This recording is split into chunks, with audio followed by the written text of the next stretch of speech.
Muchísimas gracias, Beatriz, y muchísimas gracias, Presidente Tomás Regalado, por invitarme aquí a participar en esa conferencia.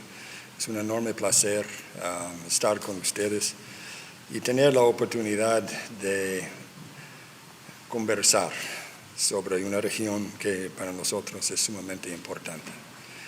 Si me permite, voy a ofrecer mis palabras en inglés, pero si este provoca un problema, solamente me indica y voy a ver si puedo cambiar.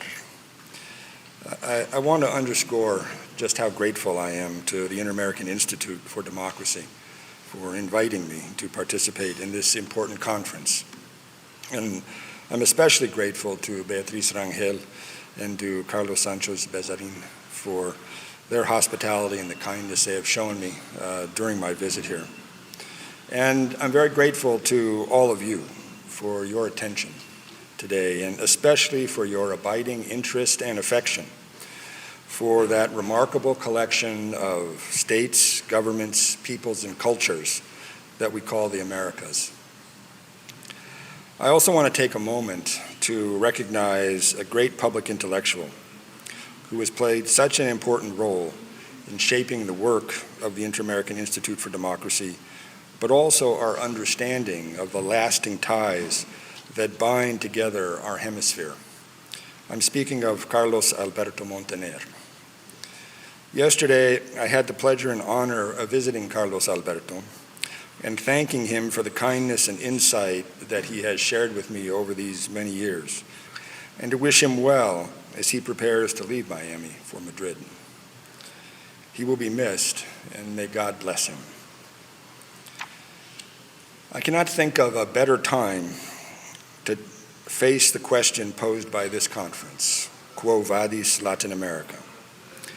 Coming in the immediate aftermath of the Summit of the Americas in Los Angeles, with the horrific impact of the pandemic still fresh in our minds, still grappling with Russia's invasion of Ukraine and China's new assertiveness, and surrounded by a world undergoing significant shifts in power, wealth, and influence that have overturned much of the post-World War II global order and ended the Pax Americana, now is the time to take a closer look at the Americas.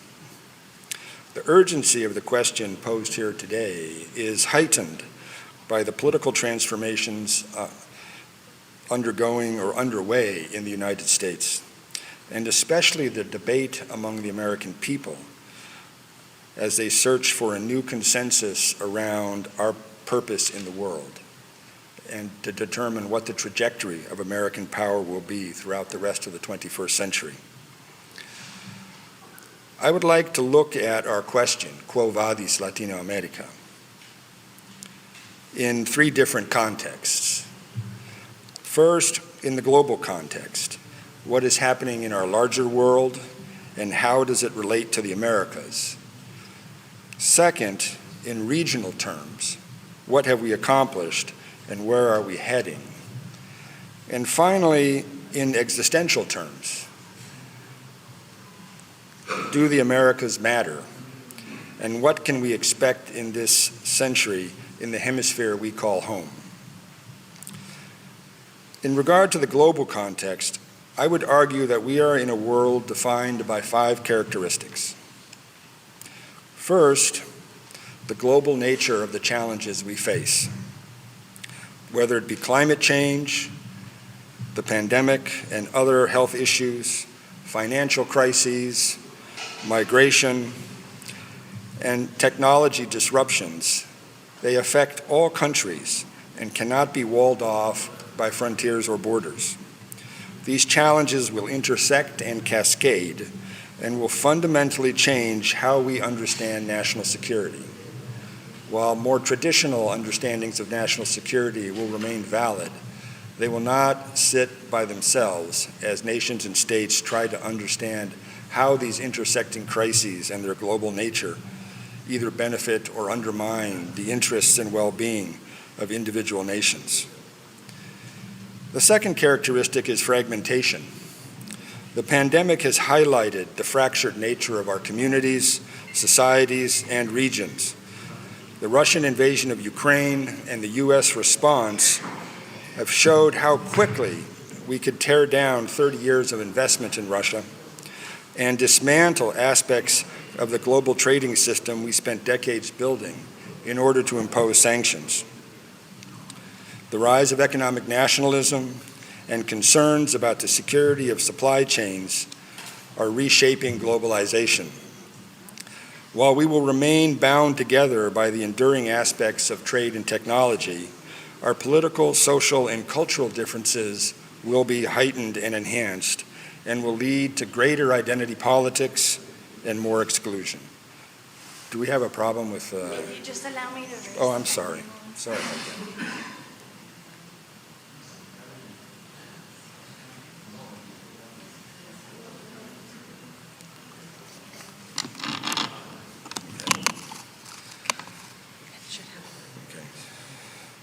Should I start over? No, we're good. Okay.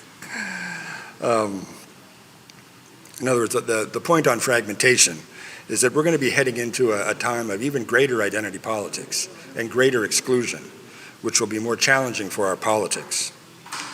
The third characteristic is disequilibrium. The transnational nature of the challenges we face and the fragmentation of our societies and communities will exceed the existing capabilities of governmental systems and structures. We will face crises of governance. There will be a mismatch between the challenges we face and our ability to deal with them.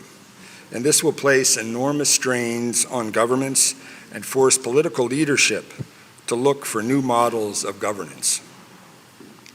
The fourth characteristic is contestation, or the contentiousness of the world that we are going to live in. The imbalances created in these circumstances will lead to conflict and greater contestation. Politics will grow more volatile and contentious.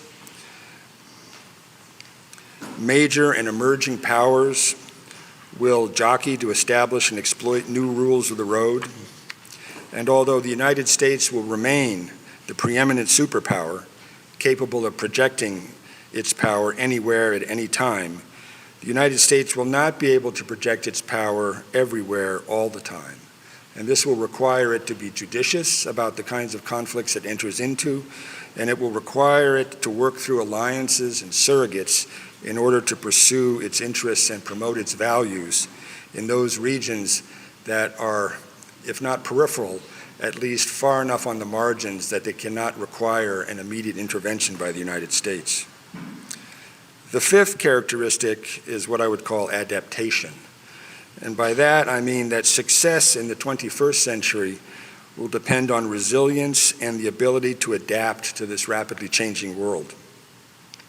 And the measure of adaptation will be the ability of political leadership to forge new consensus toward collective action and the ability to harness expertise across society to compensate weak state capacity. In a world defined by these characteristics, change will be driven by four factors. The first is demographics and human development. We live in a world that is aging, although there is a portion of the world that is structurally young, Central America, parts of Africa, parts of Southeast Asia, and the Middle East. The developed economies are all aging out, and aging out at a rapid pace. I'm 64 years old.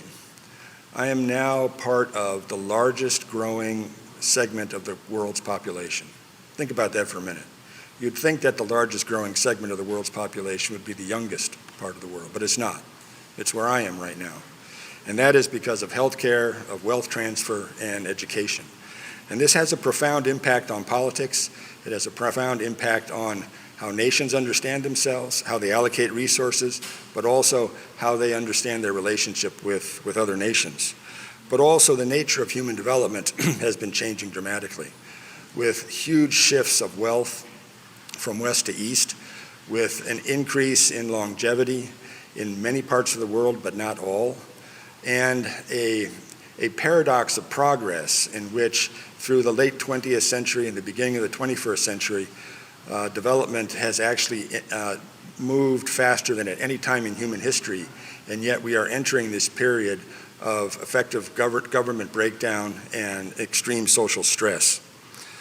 The second driver of change is the environment, and this is a reality that the world has come to grips with intellectually and conceptually, but has not been able to find the appropriate structures to deal with. But the impact of environmental change is going to be profound, but it is going to be unequal across time and space, and it is going to be unequally impactful in different countries. And so access to resources, access to the political leadership necessary to use those resources in a meaningful way is going to have a huge impact on how environmental change affects the political dynamics, not only of national and regional politics, but also of global politics. The third driver of change is economics. And I noted that there had been this enormous shift of wealth from west to east and the opening of Asian markets in unprecedented and profound ways. And in fact, the reemergence of giant societies like China and India into global markets and into global power structures that is profoundly reshaping the global environment that we live in. But also we're seeing the emergence of giant corporations and firms that are increasingly have economies the size of small countries and have the ability to impact economies in ways that would have been hard to imagine just a few decades ago. But as these firms grow, how they relate to a society and how they relate to government is going to be profoundly important in terms of how governments respond to the kinds of challenges we face today. And the ability to build partnerships in our economies between empresarial classes, between large corporations and governments for broader social purposes is going to be a defining feature of our success or failure as nation states. But also it's going to drive an increasing demand, increasing popular demand for greater regulation and direction of economies. And so how you balance that is going to have a big impact on how the world advances. And finally, it's technology, which, as you all reach for your phones, is obvious. What this technology has done is connect the world in unprecedented fashion, but there are disequilibriums in the technology and inequality of access.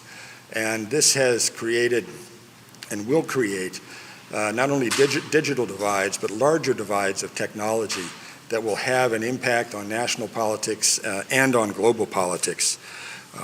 But also increasingly, technology will be the currency of power. Who controls technology, how it's developed, how it's marketed, how it's sold, how it's used is going to be a defining characteristic of national wealth and national power. Having kind of defined the characteristics of the world we're going to live in and the drivers of change, I would argue that this leads to a few important conclusions. And the first of these is that we are living through a period of time in which the individual is empowered in ways that I cannot think of at any other time in human history. And as the individual is empowered, there has been a rise of a global middle class. The global middle class or the middle class was a social phenomenon that existed largely in North America, parts of Northern Europe, and maybe Australia and New Zealand. But that has changed. There are now over 300 million members of the middle class in China, the size of the population of the United States. And the middle class can be found from Nigeria to Indonesia to South Africa to Mexico to Brazil and beyond. And it is fundamentally changing how national politics take place and how nations relate to each other. And in this regard, there's no doubt that the economic crisis of 2008, 2009, and the pandemic have had an impact on the middle class. And while they have squeezed the middle class in some places, they have not eliminated this self-identification of being middle class for many people who even today find themselves no longer part of that middle class. It is still not only an aspiration, it is a question of personal identity. And this is a powerful political force. The second conclusion worth drawing is that access to wealth, to education, to healthcare, to security, and to technology are going to be defining features of how we understand our societies. And inequality is going to be redefined in terms of that kind of access. It will no longer be understood only in political terms or even in economic terms. It will be understood in social terms. And that inequality, or the sense of inequality, or not being allowed to have access to those, to the wealth, to the technology, to the healthcare, to the security, to the education necessary for success as an individual, in many ways is going to define how individuals understand their relationship to a larger society. The fourth conclusion is that power has been fundamentally transformed. While material power, the power of the military, the power of an economy, are still important factors in the global understanding of power, the reality is that with the empowerment of the individual, the growth of technology, and the way in which technology allows people to organize, there is increasing veto power across our societies and globally. And smaller groups of organized individuals and individuals themselves can find themselves in positions where they can block governmental initiatives, regional and global initiatives, or cause significant impairment or harm to these initiatives as they are launched and moved forward.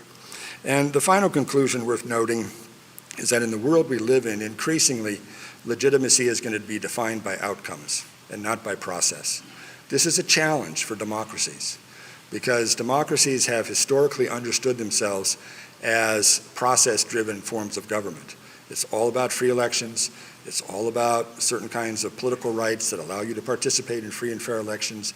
And then it's all about how institutions function within a constitutional structure that is democratic. That all remains important. But increasingly, our citizens are going to determine the legitimacy of the government, not so much by how it came to power, but what it did once it came to power. And this is a challenge that not only democracies will be facing, but also autocracies and totalitarian governments will be facing. And so, having sketched this kind of global context, it's important to turn to Latin America, the Caribbean, broadly to Central America and Mexico, and North America, our hemisphere, to review kind of what we've accomplished, where we are, and what lies in front of us. And if you think about this for a moment, through the late 20th century and the first part of the 21st century, the Americas were able to fashion an approach to governance, an approach to prosperity, which was quite remarkable. Given the diversity of the countries, from Haiti to the United States, given the diversity of wealth, of size, of population, of power, the diversity of language, this is a region that found a way to build a commitment around democracy, which it was able to memorialize in a series of understandings and agreements that led up to the Inter-American Democratic Charter, which in and of itself is a remarkable document because it asserts that democracy is not a form of government, it is a right. It is a right of all the peoples of the Americas, and it underscores that the governments of the Americas have an obligation to promote and defend democracy. But perhaps just as importantly, the Inter-American Democratic Charter also links democracy and development. Our hemisphere is a region that has experimented with many different kinds of development: capitalist development, authoritarian development, military government development, totalitarian development.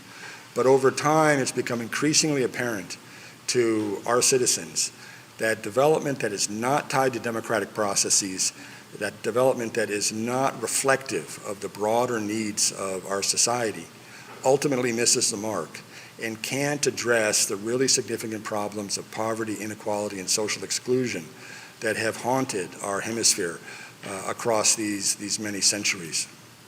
And so as the region makes this commitment, this radical commitment to democracy, which no other region has made in such dramatic terms and in such formal terms, it put an enormous weight and responsibility on its governments to produce. In other words, to generate the kinds of outcomes I was talking about. And as we look at what this region has been able to do, it's really quite remarkable.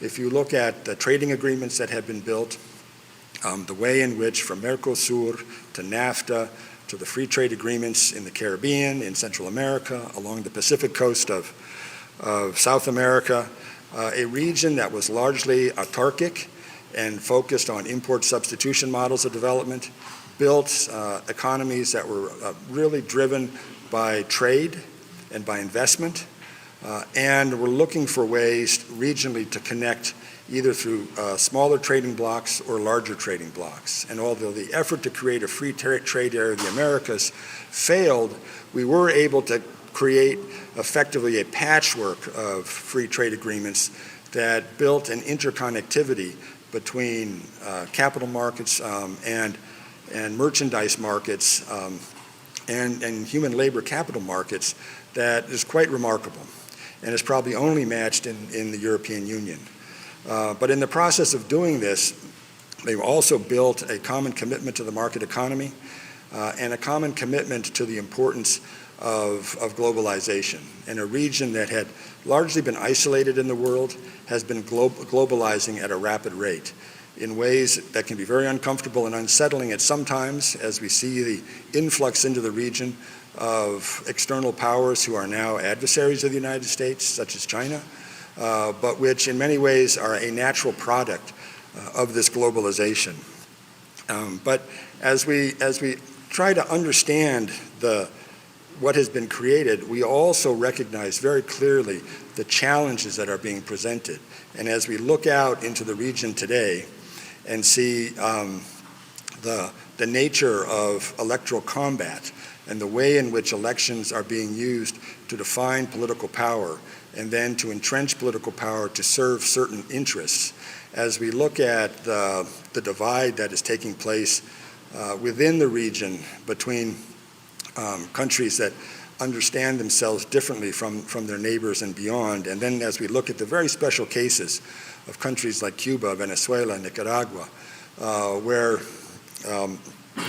effectively any hope of democratic governance has collapsed, and societies have found themselves not only abandoned by their own government, but effectively searching for ways to find a pathway back to an understanding of democracy and freedom that once invigorated their societies but has been lost. And as we try to understand what is happening in this context, I would argue that in effect, the kinds of debates we're seeing in the region right now, especially those driven by electoral politics, are increasingly not ideological debates. They're increasingly debates about competence and about the ability to produce the outcomes and results that I talked about earlier. And I'll take Chile as an example of this. The election of President Boric was a fundamental event in Chilean history, in the sense that the Chilean people, after several decades, had stepped away from a political consensus defined by the Concertación and effectively sought a pronounced leftist political leader to be an agent of change in Chilean society. However, as they are doing this, they are also at a point of rejecting the Constitution that their Constituent Assembly has written for them. And although that vote has not happened yet, and it would be a mistake to predict the results, the surveys that are being done, the polling that is being done in Chile right now indicates that there is real concern among the Chilean people about the Constitution that has been drafted by the Constituent Assembly, and an increasing belief that that Constitution, instead of being the basis for order and stability, is actually going to be the basis for chaos and confrontation within Chilean society.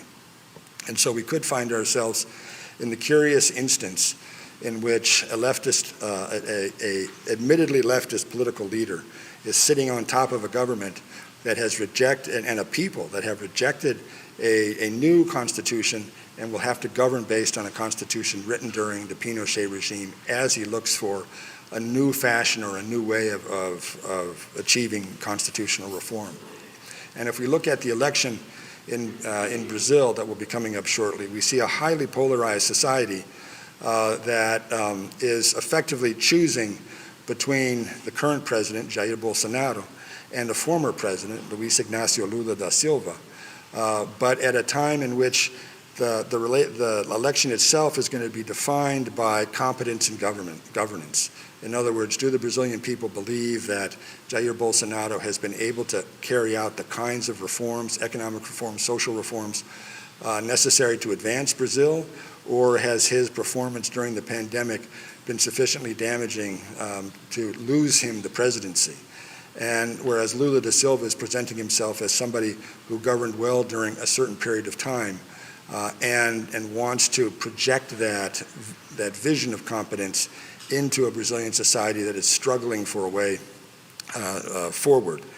But the reason I mention these is that I would argue that as we look into our hemisphere, we need to understand the kinds of political debates that are taking place in most of the countries around our hemisphere as really being one of outcomes. And really about a vision of democracy in which the region is asserting that democratic governance is not enough, that democratic governance is the basis for creating a democratic society. And in this regard, I would say that our hemisphere, the Americas, is really at the cutting edge of political change and development, and is looking for a way to show clearly that democratic government can produce the kind of profound social transformation that our societies need, that it can do so peacefully, that it can do so within constitutional orders and structures, and that the kind of violence that our region has been subjected to over time is something that we can do away with, and that we can find other pathways forward to social advancement. And in this regard, I would say in closing that the Americas matter. The Americas matter in a profound way because of our political history, because of our broad commitment to democracy, because of our commitment to market governments, because of our commitment to trade and investment, and because of the way in which we're going to engage in the world. And this is where political leadership is going to become so important, because I noted that the kinds of challenges that we're going to face in this world will stress governments, and it will stress governments in ways that they're unaccustomed to, and it will challenge our understanding of democracy. But what we need is, first of all, not just engagement by the United States, but cooperation and collaboration throughout the hemisphere. I would argue that we are in a moment of political solidarity in which none of us are in a position to dictate or to lecture others on how democracy should be conducted or what the next stages of our governance should be. But instead that we need to find ways, as we've done in the past, to use our common understandings to build common approaches, cooperation and collaboration, if we want to be successful over time.